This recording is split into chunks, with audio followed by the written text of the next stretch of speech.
here we're gonna do a modified version of this problem from Ryan and Craig.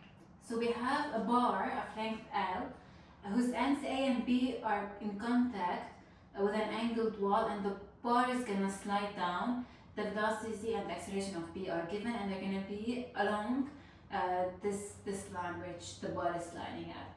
And we want to determine the angular velocity of the bar and the velocity of point A, actually, with and without using the IC. So method 1, without the IC, I can relate the velocities of A and B because there are two material points on the same rigid body, which is the bar. So I can write that VB minus VA is equal to omega of the bar AB crossed with RB minus RA, or XB minus XA.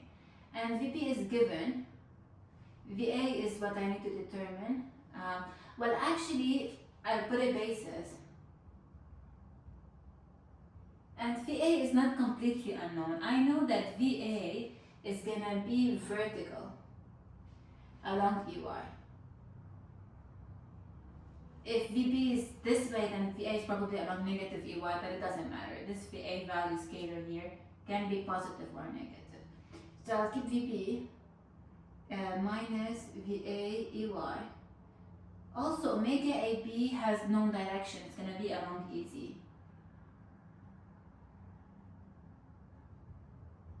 Okay, so that's omega AB EZ crossed RB minus RA.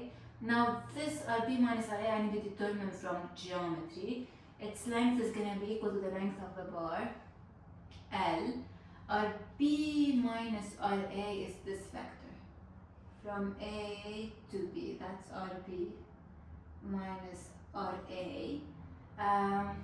So it has length L, and with the vertical it makes an angle 30. So that's minus cosine 30 degrees EY. Okay, it points along minus EY and positive EX plus L sine 30 degrees EX. Okay, so this is a vector equation in the plane which has two unknowns, VA and omega AB. VB is known. So for example, VB has some value, maybe I'll write it over here. So VB has some value, VB scalar, which we know, which is along this wall here. So that's an angle 105 degrees with the vertical, or 105 minus 90, 15 degrees with the horizontal. So VB has a component cosine 15 along EX minus sine 15 along EY. Okay, so I can write that down here. VB, which is known, cosine 15 degrees EX minus sine 15 degrees EY minus VA EY is equal, well, EZ cross EY is equal to minus EX, so minus minus is plus, omega AB L cosine 30 degrees EX, and then EZ cross EX is EY, plus sine 30 degrees EY. Okay, two equations, two unknowns. I can project, for example, along EX and EY, and this system is gonna be coupled. Well, actually not quite. If I project along EX, I get rid of this unknown, and I can directly solve for omega AB is equal to omega AB L cosine 30. So I can solve for omega AB is equal to whatever, and if I project along EY, now that I know omega AB, I can solve for VA. L sine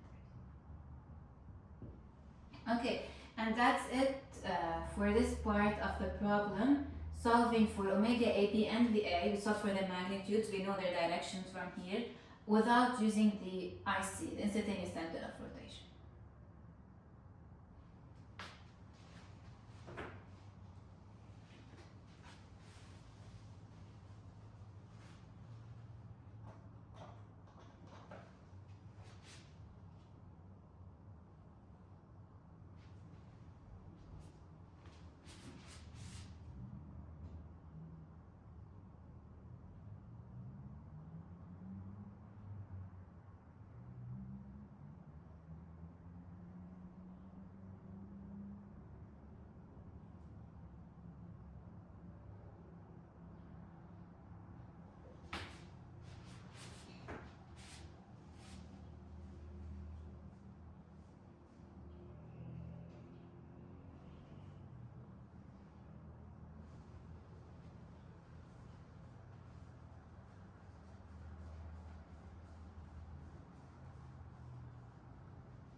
Okay, so now we're back to solving the same problem, but we're gonna use the IC.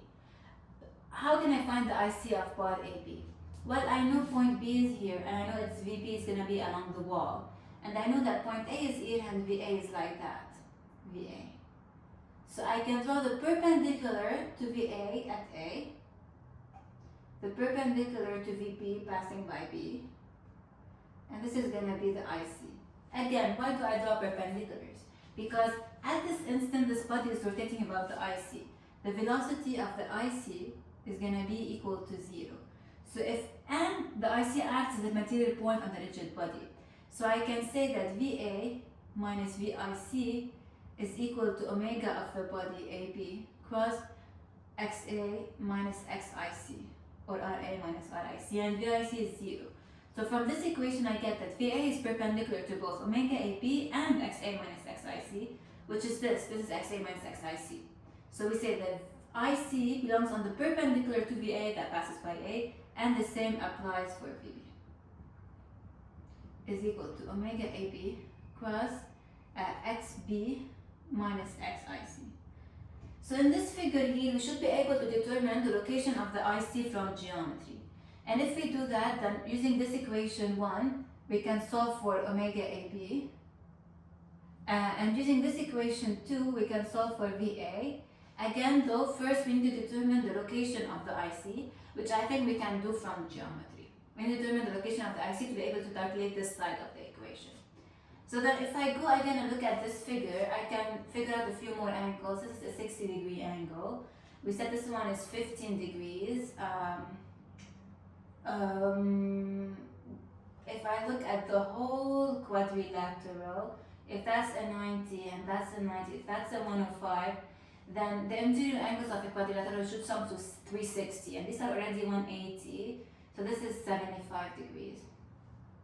Okay, so then the sum of the interior angles in a triangle are 180, so if we have 60 plus 75, that's a 513, and plus another 45, that becomes 180. That becomes 90. So this is here is 45 degrees. So basically now if I look at this triangle, I'll draw it again over here. This side has length L, this is point A, point B, and this is the IC over here. And I know all the interior angles of this triangle using 45 degrees. Using the sine law, I can determine what this distance is. I can call it D1 and D2. So using the sine law, I can find that D1, well, L over sine 75 degrees is equal to D1 over sine 45 degrees is equal to D2 over sine 60 degrees. So I can find D1 and D2 from here. Then I can find that XA minus XIC is equal to D1. XA minus XIC is this vector pointing along minus DX with length D1. And the vector XB minus XIC, again, from IC to B, it has length D2. And well, it makes, we can figure out the angle it makes with the horizontal. So this is getting a little bit tricky. What is this angle here? Well, I know that in this triangle, well, this one is 45, so this one is another 45 degrees because these two, oh, well, no, sorry. This guy here, this is a right angle, so this is a 45 degrees. Okay, right.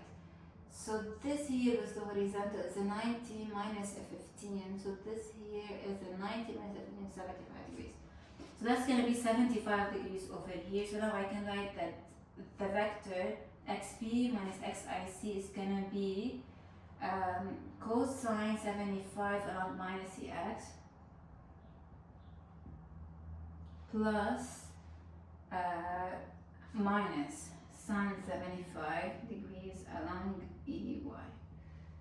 So again, why is this angle 75 degrees? Well, let us think. I have a line over here. I have IC and B over here, and this angle, this line makes a 50 degrees angle with the horizontal. These are right, like this. So the angle that this line makes with the horizontal, here this is 15 degrees, because of this is 90 degrees, the complement is a 75 degrees. So I have these two. Now that I have these two position vectors, I can plug them into equations 1 and 2 above and calculate VA and omega A using the RC. Now if I want to calculate the acceleration of A and the angular velocity of AB, then the IC analysis is useless, because we know that the acceleration of the IC is different than 0. The IC is not a fixed point. Even though momentarily it's fixed, it's not absolutely fixed, so its acceleration is not going to be 0. I cannot use the IC for the acceleration and angular acceleration analysis.